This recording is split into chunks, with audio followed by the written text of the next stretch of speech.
Alors ici, donc vous voyez, là je vous en avais mis plein aussi avec du x. La différence ici, c'est qu'il y a une variable qui apparaît.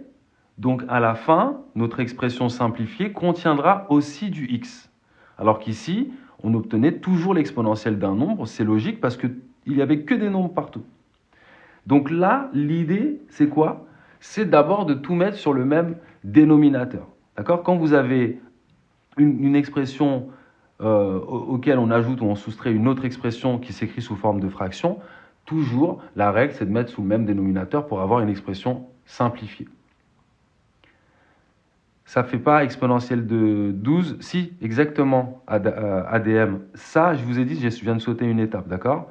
Ça fait exponentielle de 12 fois exponentielle de 7. Et je saute l'étape, là, et parce que je l'avais déjà fait à la question grand A. Et ensuite, j'additionne les deux exposants. OK? Donc ici, l'idée, c'est de mettre au même dénominateur. Allons-y. Je vais donc ici, 1. Donc 1, je l'écris 1 sur 1. Et je multiplie le numérateur et le dénominateur par exponentielle de 2x. Comme ça, mes deux termes ont bien le même dénominateur. Vous voyez, en faisant ça comme ça. Hop. 1, en fait, je l'écris exponentielle de 2x sur exponentielle de 2x. 1, c'est égal à n'importe quelle chose sur la même chose, tout le temps. Et donc l'idée, c'est toujours ça, pour avoir le même dénominateur. Donc la ligne d'après, je vais pouvoir tirer un seul trait, un grand trait ici, et mettre exponentielle de 2x. J'ai bien écrit le même dénominateur. Et donc je vais avoir exponentielle de 2x moins... Et là, en fait, ce que je vais faire... Alors il y a deux façons de vous y prendre pour répondre à cette question. Tous les moyens sont bons. Ici, vous pouvez, par exemple, développer, utiliser une identité remarquable. Ce serait bien qu'on le fasse. Je pense qu'on va le faire à la prochaine fiche, à mon avis. Je vais vous le faire quand même ici. Regardez. Ça donne quoi? L'identité remarquable appliquée à exponentielle de x moins 1. Donc la deuxième identité remarquable appliquée à exponentielle de x moins 1. Ça veut dire exponentielle de x moins 1 le tout au carré. Ça donne exponentielle de x. On va le faire parce qu'il faut faire ce genre de choses au moins une fois. Exponentielle de x au carré. Moins le double produit, moins 2 fois exponentielle de x fois 1, donc moins 2ab, plus b au carré, plus 1 au carré. Voilà ce que ça donne, ce qui donne au final exponentielle de 2x, moins 2 exponentielle de x, plus 1. Voilà la forme développée de exponentielle de x moins 1 au carré.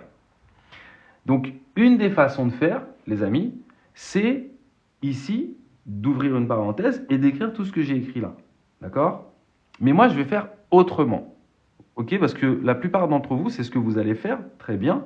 Quand vous serez en train de refaire cette fiche, vous allez au bout de ce calcul en prenant cette chose-là et en la mettant ici. Vous faites bien attention à bien mettre une parenthèse. Et lorsque vous allez enlever la parenthèse, vous allez devoir changer tous les signes parce qu'il y a un moins devant. Faites attention à ça. Mais moi, je voudrais utiliser une autre technique. Une technique qui est plus compliquée, okay, mais c'est juste pour vous faire travailler. Pour vous faire travailler différemment. C'est quoi cette autre technique plus compliquée? En fait, c'est le fait d'utiliser la troisième identité remarquable. Comme ça vous fait travailler avec l'exponentielle. Déjà, premièrement, regardez ce que je fais. Exponentielle de 2x, j'utilise cette propriété, exponentielle de x fois 2 si vous préférez, ou 2x c'est pareil, je vais l'écrire exponentielle de x au carré, c'est ce que j'ai écrit ici. D'accord? Ça à connaître, exponentielle de x au carré, ça donne exponentielle de 2x. On l'a vu ici plusieurs fois dans les propriétés. Moins exponentielle de x moins 1, le tout au carré. Et là, en fait, vous voyez apparaître, pourquoi j'ai écrit ça comme ça, la troisième identité remarquable. Et donc ici, je vais pouvoir utiliser la troisième identité remarquable. Donc j'ai a au carré, donc je vous la renote ici, la troisième identité remarquable. Vous avez a, je vous rappelle que a carré moins b au carré, quelque chose au carré moins quelque chose d'autre au carré, donc c'est exactement ce que j'ai là, vous voyez. C'est égal à a moins b, facteur de a plus b. Pardon, facteur de a plus b. Vous voyez? Et donc je vais utiliser ça. Je vais donc ouvrir une parenthèse, ça me donne exponentielle de x, mon a, moins b, moins ce qu'il y a là-dedans. Mais faites attention ici. ici, plus d'une fois sur deux, vous oubliez de changer les signes en fait. Parce qu'il y a c'est moins b, c'est moins tout ce qu'il y a ici. Donc ça fait moins exponentielle de x, moins moins 1, donc plus 1. Facteur de a plus b. Est-ce que vous avez capté l'histoire là? Vous avez vu? Est-ce que vous avez capté l'histoire? Oula, où suis-je? Caro, tu vois l'algorithme, il est en bug l'algorithme TikTok, il te fait amener sur des lives de fou. Et on utilise a moins b au carré, alors qu'est-ce que tu disais? On peut le faire, c'est ce que je vous ai dit, vous avez suivi le raisonnement. On peut utiliser ça, à partir de là, remplacer ça par ça. Mais ce n'est pas la méthode que j'ai adoptée. Et donc maintenant, je vais procéder à des simplifications. Regardez, ça part avec ça.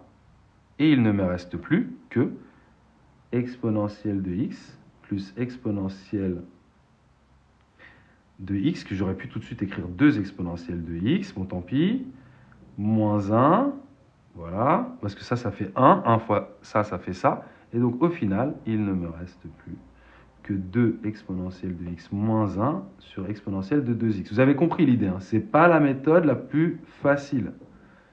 Celle-ci, là, remplacer ça par ça, c'était mieux. Mais c'est comme l'objectif, c'est de travailler avec l'exponentielle, je voulais vous montrer comment est-ce qu'on peut utiliser la troisième identité remarquable dans ce cas de figure avec de la fonction exponentielle. Ça marche à tous.